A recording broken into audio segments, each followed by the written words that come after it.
Halo Sobat Misdinar, dimanapun berada, senang sekali bisa ketemu pada kesempatan ini, sekalipun bertemunya lewat media online seperti begini.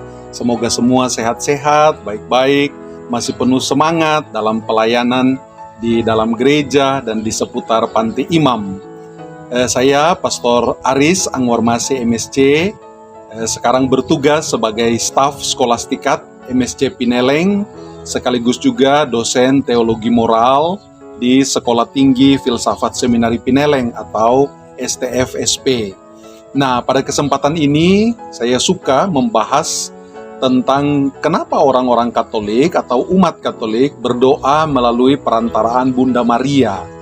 Karena kebetulan pada kesempatan bulan ini adalah bulan yang dikuduskan dan dibaktikan kepada Bunda Maria, terutama dalam doa-doa rosario kita, dan karena itu bulan Oktober selalu disebut sebagai doa rosario. Nah, karena itu kenapa kita berdoa melalui perantaraan Bunda Maria? Nah, yang pertama perlu untuk diklarifikasi bahwa selama ini sebenarnya kita keliru.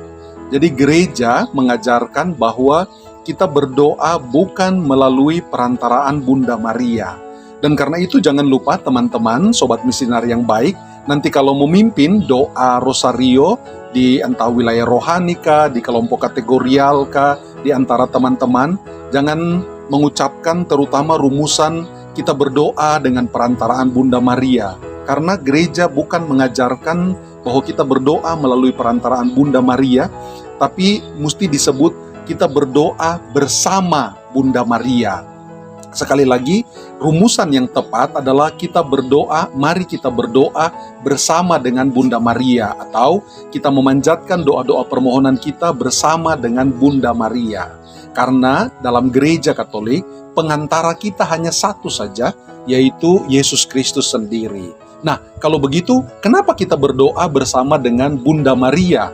Karena ini, jadi ada cara yang paling sederhana sekali untuk menjelaskan, dan teman-teman bisa pakai cara ini untuk menjelaskan. Kalau ada yang bertanya, kenapa umat Katolik itu suka berdoa selalu dengan Bunda Maria atau Orang Kudus dan seterusnya, kenapa tidak langsung berdoa kepada Tuhan saja? Begini caranya menjelaskan. Yang pertama adalah secara manusiawi. Misalnya kalau kita semua sakit lalu dikunjungi, atau sedang mau ujian, atau sedang mau ada lamaran pekerjaan dan sebagainya, selalu kita mengatakan kepada teman sendiri atau orang tua sendiri atau orang yang kita tahu sangat pendoa sekali, misalnya tolong berdoa akang nih, atau tolong berdoa untuk for kita nih misalnya, atau tolong berdoa for tapi orang tua, atau tolong berdoa untuk orang tua saya yang sedang sakit. Jadi kebiasaan kita meminta bantuan orang lain untuk berdoa bersama-sama dengan kita, itu juga sebenarnya yang bisa dipakai untuk menjelaskan kenapa kita Katolik berdoa bersama Bunda Maria dan Orang Kudus yang lain, yaitu sama seperti kita meminta orang lain untuk berdoa bersama-sama dengan kita. Itu alasan yang pertama. Jadi sebenarnya sangat sederhana sekali kenapa kita berdoa bersama Bunda Maria. Yang kedua adalah ini, kenapa kita berdoa bersama Bunda Maria? Alasan yang kedua, alasan yang lebih kudus lagi, lebih kitab suci lagi, yaitu dalam surat Yakobus misalnya disebutkan begini, doa orang benar dikabulkan oleh Tuhan. Sekali lagi, doa orang benar dikabulkan oleh Tuhan. Itu surat Yakobus. Dan karena itu kita percaya bahwa Bunda Maria adalah seorang yang sungguh-sungguh benar, sungguh-sungguh kudus di mata Allah sendiri. Dan karena itu kalau kita berdoa bersama Bunda Maria, kalau misalnya hati kita sedang dalam posisi tidak benar, atau hidup kita dalam posisi tidak benar, maka ada Bunda Maria, seorang yang sungguh benar, yang berdoa bersama-sama dengan kita kepada Tuhan. Dan sekali lagi surat Yakobus mengatakan doa orang benar dikabulkan oleh Tuhan. Dan karena itu lalu kita berdoa bersama Bunda Maria yang adalah orang paling benar, paling kudus di antara kita semua manusia, pasti didengar dan dikabulkan oleh Tuhan. Nah, alasan yang ketiga adalah alasan yang juga masih dari kitab suci, yaitu kita tahu bahwa mujizat pertama yang dilakukan oleh Tuhan Yesus adalah mujizat pengubahan air menjadi anggur dalam perkawinan di Kana. Tetapi itu bisa terjadi, air berubah menjadi anggur.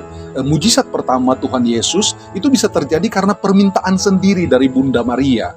Nah, berdasarkan itulah kita lalu Gereja Katolik terutama meyakini bahwa ketika kita berdoa bersama-sama dengan Bunda Maria, maka hal-hal yang mustahil menjadi mungkin untuk Tuhan. Doa dan situasi yang kelihatannya tidak ada jalan keluarnya bisa menemukan jalan keluarnya. Nah, the power of prayer itu menjadi sesuatu yang mungkin karena kita berdoa bersama orang paling benar dan paling suci, yaitu Bunda Maria sendiri. Nah, alasan yang berikutnya teman-teman, yaitu masih dari kitab suci lagi, yaitu kita ingat dalam peristiwa Pentakosta atau turunnya Roh Kudus di atas para murid yang berupa lidah-lidah api itu. Kita ingat bahwa kebanyakan pesan Pentakosta itu selalu ditonjolkan para murid yang menerima Roh Kudus dalam bentuk lidah-lidah api. Tapi jangan lupa kalau kita baca dengan teliti, pada waktu itu Bunda Maria berdoa bersama-sama dengan para murid di ruangan atas. Dan karena itu lalu Roh Kudus turun. Nah, itulah sebabnya gereja percaya bahwa berdoa bersama-sama dengan Bunda Maria selalu mendatangkan efek yang luar biasa sekali, baik itu terkabulnya doa-doa kita, maupun kita sendiri sebagai pendoa bisa lebih beriman, bisa lebih berserah kepada Tuhan, bisa lebih menjadi percaya bahwa dengan Bunda Maria kita bisa menjalani hidup ini dengan penuh iman, dengan penuh harap, dengan penuh kasih. Nah, karena itu teman-teman sobat misinar yang terkasih, jangan berkecil hati kalau ada yang mengkritik misalnya, kenapa orang Katolik tidak berdoa langsung kepada Tuhan? Tapi begitulah penjelasan-penjelasan yang tadi Pastor sudah sebutkan tadi, yaitu penjelasan yang sangat manusiawi dan berturut-turut penjelasan dalam kitab suci, sekali lagi dari surat Yakobus, dari Injil Yohanes tentang penggandaan air menjadi anggur, lalu kemudian dalam Kisah Para Rasul, kisah turunnya Roh Kudus, di mana semuanya itu ada Bunda Maria dan peranannya di dalamnya. Oleh karena itu teman-teman, selamat berdoa rosario, giat-giatlah berdoa rosario bersama dengan Bunda Maria, karena kita tahu doa orang benar dikabulkan oleh Tuhan. Teman-teman yang terkasih, Tuhan mencintai kita sekalian dan Tuhan memberkati kita sekalian. Amin.